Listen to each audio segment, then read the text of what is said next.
Hello, everyone, and welcome to the Happiness Journey with Dr. Dan podcast, where every journey is worth living. My name is Dr. Dan, and I'm your host for today's episode. I'm a bilingual neurolinguistic programming and cognitive behavior psychotherapist specializing in anger management issues, both court-appointed and private, marriage counseling using the EFT method, dissociative disorders, narcissistic personality disorders, depression, anxiety, dream analysis, and also provide life, business, and retirement coaching support. I provide individual one-on-one session in both French or English, and also do group settings. If you need any assistance, reach out to DMV therapy and coaching services at 301-325-1550, and our website can be found at lifecoachddanamzallag.com. Today, I'm very excited to have for our last and 10th episode of season 18, a very special guest, an executive coach, Raido Kivikangur. I know it's pretty tough to spell. And just like every of my past episode, I will leave it up to the guests to properly introduce themselves, as no one can do a better job. Raido, the floor is yours. Thank you, Dan. And I'm honored to be here. Pleasure. So just tell us a little bit more about your life, because this is the purpose of the happiness journey, is for people to come in, the guests especially, and to share about their biggest challenges, what happened or what they've done to be able to overcome those challenges and come out as a success. Yes, and where to start? Maybe I start with where I'm from. I'm from Estonia. It's a small country near to Finland, near to Sweden. Hopefully you know. And I was actually born many years ago already. But where did my story start? Actually, my story started at the same time, approximately, when Estonia actually won the war, let's say, and we had just regained our freedom, let's say, Independence. and yeah, and actually that's the time when I was born, and of course, let's say a young country as we were back then, the economy was tough, I would say. At least it was for us. And where it all started, I think my conscience life started when I was around 4 or 5. And actually, that's also the time when my father left the family. There was my mother, me, I was 4, and my sister was 1. So to even make this recession even bigger than we just had the mother, and yeah, he left us many bills to pay, unfortunately.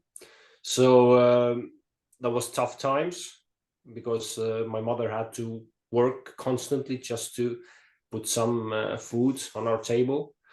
And I remember she was quite, let's say, worried or anxious the whole time. I was a kid, but I remember that there was something that she was constantly worried about. And yeah, I think that was actually, it wasn't a year, it wasn't 5 years, it was actually considerable amount of time from my childhood when we were struggling financially. And this will, it affects the human relationships as well. Although we love each other, we still do. It just creates some kind of tension around the home as well. So and of course, when I was growing up, I had 2 sides. One of them was angry of my father. Why did he leave? And what did you left us with? So, and the other side was that I was seeing my friends were having fathers, and they were supporting them, and I was the only guy in my family who had to deal with bullies because I had no father, so I had to be the guy who will stand up for them. So at that time, I remember that I felt lonely many years. I would say I had friends, but it's not the same. And then, of course, the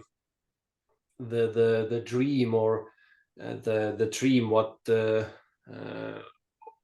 was there then, if I get the job, if I get a bit older, if I'm able to get a job, then it's all good. That was the ideal that time. And I started having summer jobs when I was around 11 or 12, something like this.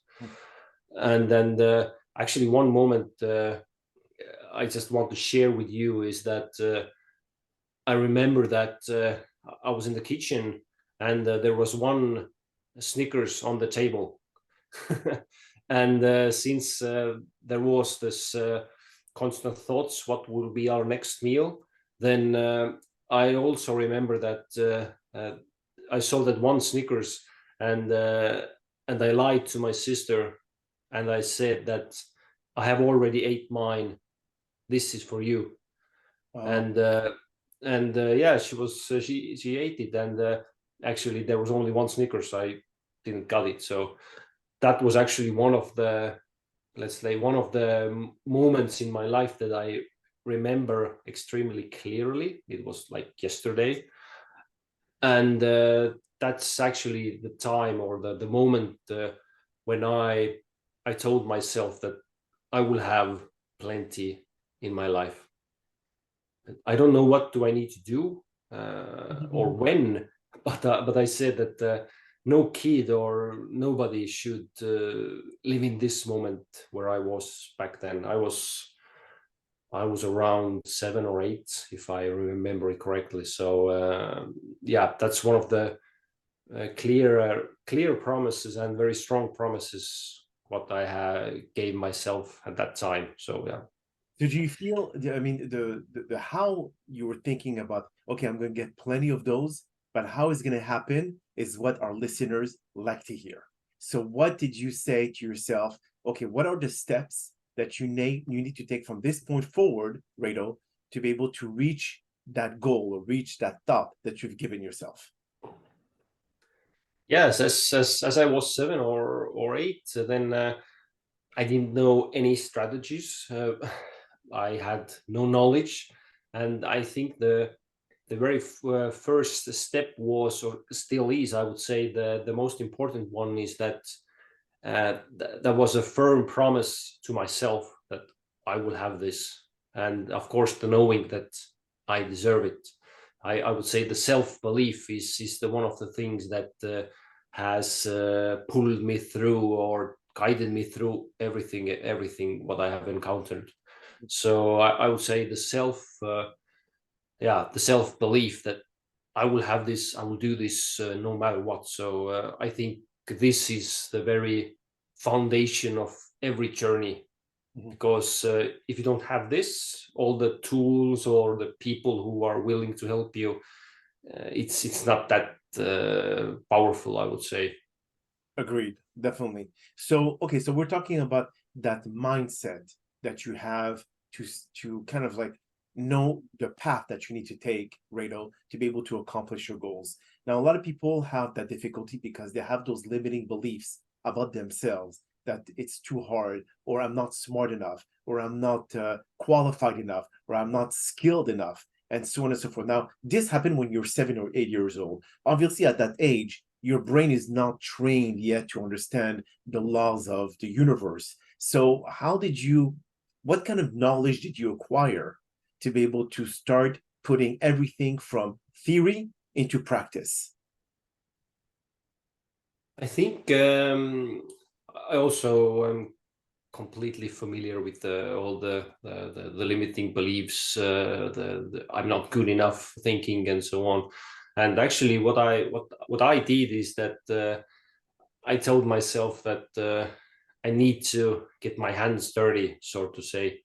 I need to start somewhere, and then of course I was having thoughts like, I'm from a poor family. I don't even have a bicycle. I don't have a decent clothing, maybe, and these thoughts were in my head. But what I actually told myself every day is that I still believe it, is that I like to see people, let's say, without everything artificial around them, even the clothes, even the cars, the money, and I will build myself as a person. as maybe even as a soul, and I will develop myself. I will invest everything into me, and it doesn't matter what clothes I wear. Do I have the newest phone or the laptop or everything else that? And I think I didn't know any tools again, and if you invest into yourself, it doesn't matter if you read the books or just having meaningful discussions with your friends or watching something, then someday, sometime in the future, you will need this knowledge, you will need this tool, and it will come inside of you. And as the saying goes, is that when you learn something, it's theoretical, it's knowledge, but when it goes into you and in one moment it comes out, then it's wisdom. Yes. And that's something that you're able to use, and whoa, where did I know this? Definitely. But this process, how long did it take you, Raido, to really put everything from I'm going to get my hands dirty to getting to where you are today? I mean, because people sometimes, the listeners, they like to know what is the timing that I should expect. Now, I know that your story is your story. It's not going to be consistent with everyone other situation or scenario that they live in. But overall, what are the systemic step that you took on a day-to-day basis to be able to achieve what you've achieved today? I think in my case, it took a lot longer than I actually hoped or thought or wished.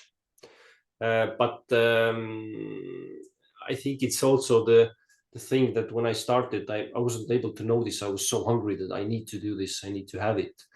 But what I actually did is I'm a goal guy. I like to know what do I want, why do I want it, and of course when I set some goals, they were changing constantly. I was, oh, that's actually what I want, and I think it's all part of the process.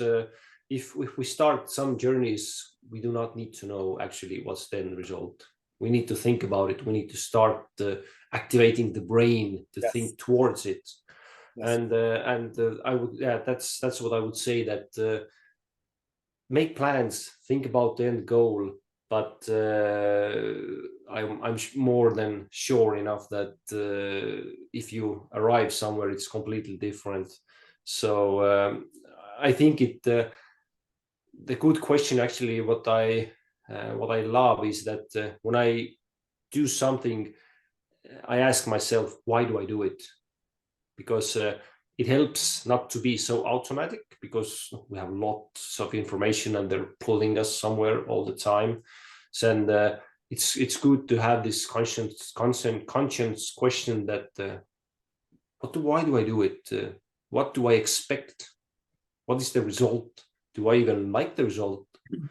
So I think that's one of the questions that actually has helped me a lot, because when somebody asking, "Oh, do you come there?" I think about it, and our time is quite limited, so it's a good way to know, is it really for me? I see. But do you feel that also, Rado, for people not to set their goals or set their mind on the destination and really be more open to the journey itself and be flexible to the changes of the outcome that they what originally anticipated, which is, as you said, sometimes the end result is never the thing that you actually originally anticipated. It's going to change time. But then at the same time, if people are looking for achievements and looking for the end destination about where they're headed, because they have to know, okay, I'm not going to go blindly. I have to know what should be the end result. So at the same time, if they are aiming this specific goal, but this goal has changed its theme, then what should they be doing? Should they be disappointed? Should they be happy? Should they be neutral? What happens when the outcome change completely? I think the good visual, what I think in these situations is that, let's say that I'm somewhere on the ground and I see a hilltop, that's my goal.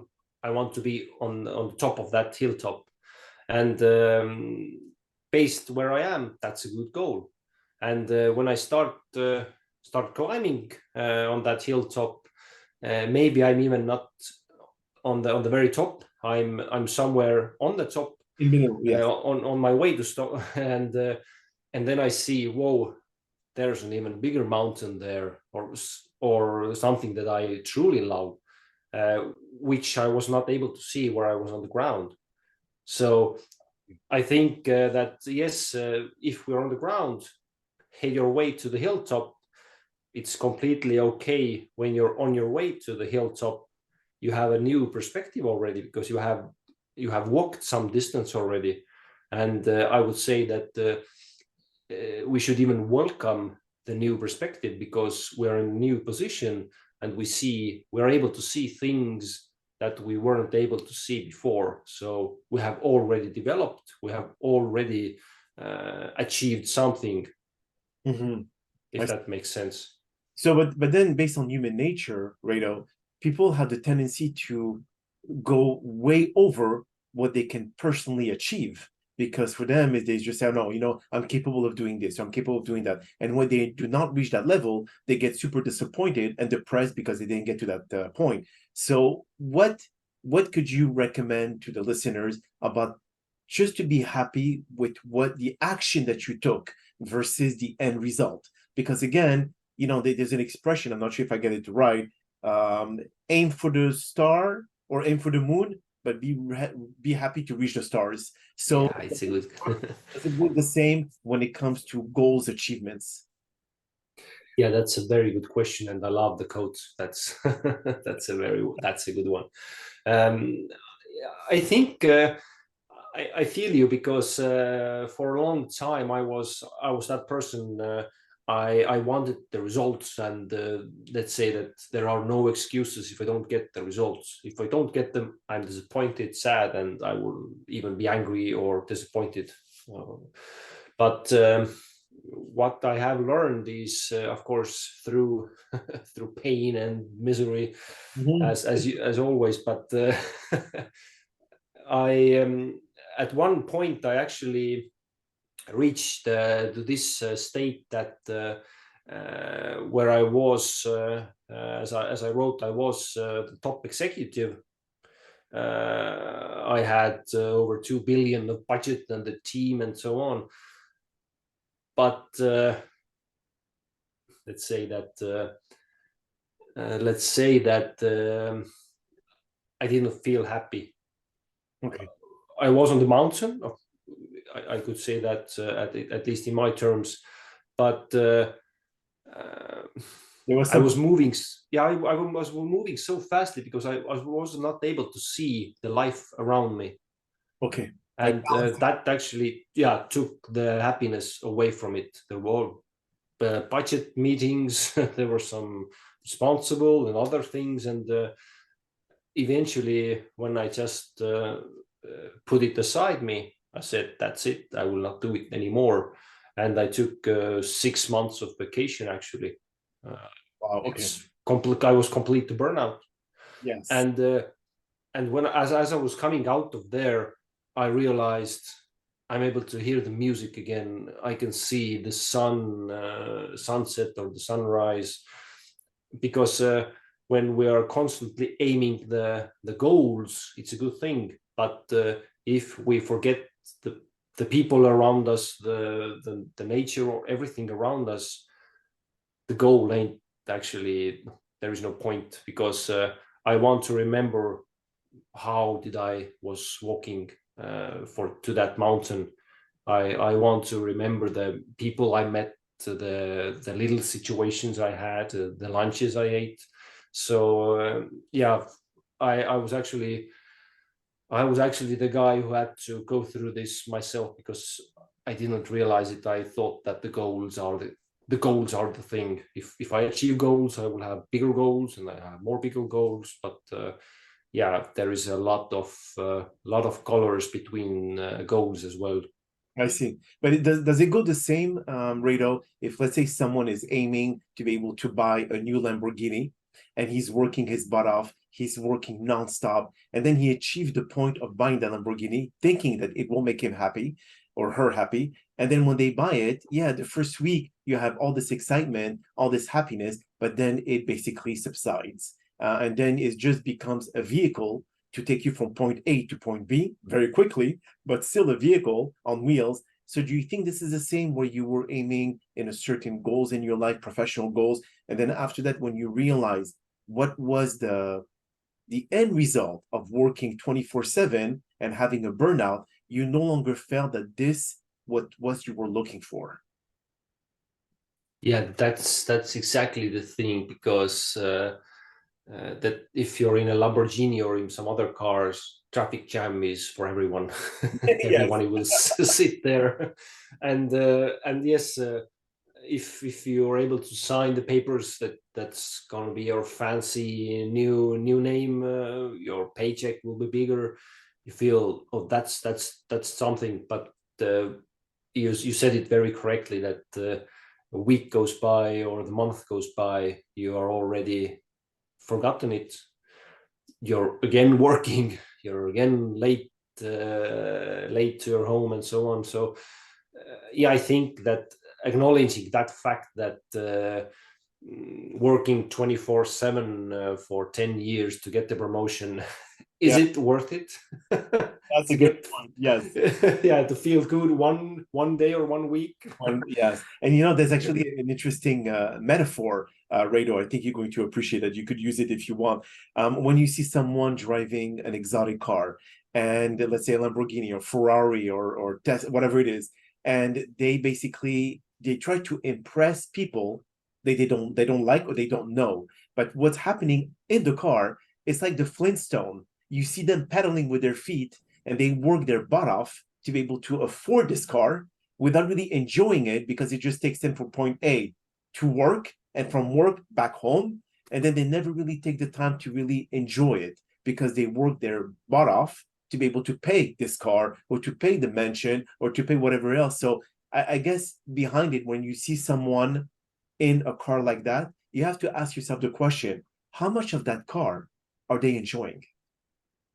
Yeah, that's a very good idea, and it illustrates exactly how it is. Is it the car? Is it the house?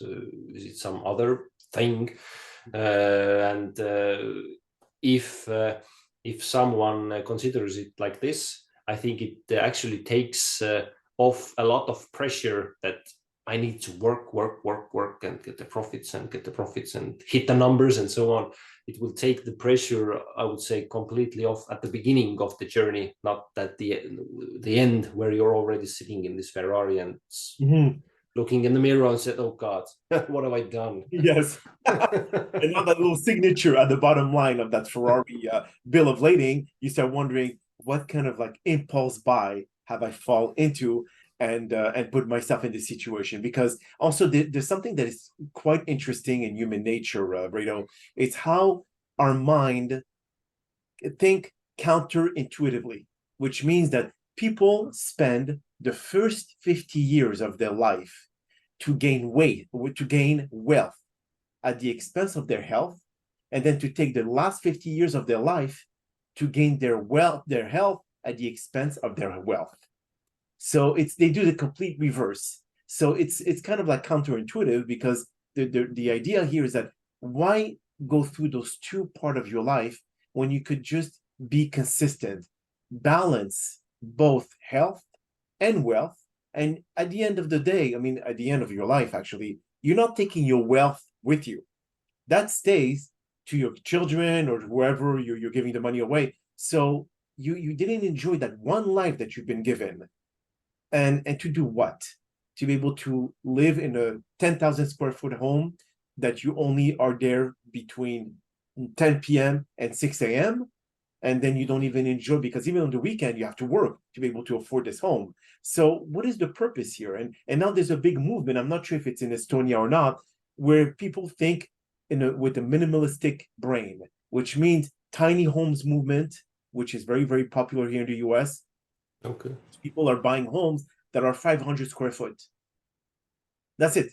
They don't need more than that, which is it has a bed, a bathroom, a living room, a little dining room, and a kitchenette, and that's it. Why be a part of indebting yourself, owing money to the banks that they really drain you as much as possible, owing money to other people for what? For you to be able to just stay in the house for a very short period of time and the rest of the time is at work? So I'm not sure if it's like that. Is it in Estonia the same capitalistic brain that we have here in the US? I think it's similar, but I haven't sensed it. I would say not that strongly as you described, that everyone are thinking about it, that we should be somewhere living in somewhere smaller and have smaller cars. I think it takes some time for us to hit it. We're not we're not so far. They're already feeling it, that the banks are just taking everything they can, and of course the prices are rising and so on. It's a constant process. I would say that at some point, it's not that far in the future, we will get there as a society as well. But yeah, it's interesting to hear that you're already doing it. Oh yeah, here in the US, it's becoming extremely popular where people don't need anymore those big space because again, it's just a question of how much of your money, of your hard-earned money, do you take to be able to pay or afford what you're living in? And people are no longer falling in that trap, being a part of the grid, being a part of connected with society. People now are just saying, you know what, screw society. Now I want to be able to live my peaceful life. I don't want to owe anything to anyone. And now the banks are starting to feel that pressure because their mindset, the population mindset, is no longer a slavery mindset. They no longer want to be able to always owe their life to someone. Actually, that's the simplicity, or the having enough time, enough things, not too many things. And I actually love it because, as I said, that the promise that I gave myself, what I still honor, is that I want to see how the other person is as a person, as a soul. What do they bring to the conversation? Is it interesting to talk with them? I don't want to see your house. I don't want to see your car or your fancy clothes. I just want to see who you are. And that's actually one of the most beautiful things when I'm able to connect with the people, not to see their big TV and, oh, that's good. Yeah, that's So yeah, that's a good direction. Oh, absolutely. Now, how for our listeners, Raido, how can they find you as an executive coach to be able to kind of share with them what was your strategies so they could probably adapt the same? They're easily able to find me in LinkedIn as the Raido Kivikangur. But of course, my homepage, drdancoaching.com, is also completely available. So if you have any questions or some thoughts you want to reflect, then please be kind. Well, we're going to have all your information on the description of the podcast. So if anyone wants to be able to reach out either through LinkedIn or Instagram or Facebook, whatever it is, they will have that information on the website, on the actual podcast. So, but on that note, Raido, that is all the time that we have for today's podcast. And I really appreciate you taking the time out of your busy schedule all the way from Estonia to join us. And thank you again for participating and inspiring our many listeners with your incredible story. Now, we hope that you've all enjoyed today's episode. And I'm also very excited about the many upcoming guests that we have scheduled for season 19 of the Happiness Journey podcast, filled with inspirational stories just like the one that you listened today. Now, here are some concluding words of wisdom. Learn to prioritize your well-being by harmonizing work and personal demands. Welcome challenges, appreciate breaks for recalibration, and be cautious of pursuing perfection. Allow your passions to guide you in achieving a balance between professional success and personal fulfillment. In times of stress, acknowledge your humanity, nurture connections, and establish a supportive network. View work as just one element in your life's masterpiece. Dance to the unique rhythm of your own equilibrium, and let life melody be a testament to your commitment and a celebration of your humanity. My name is Dr. Dan Amzallag, and you may all keep pursuing your amazing journey in life.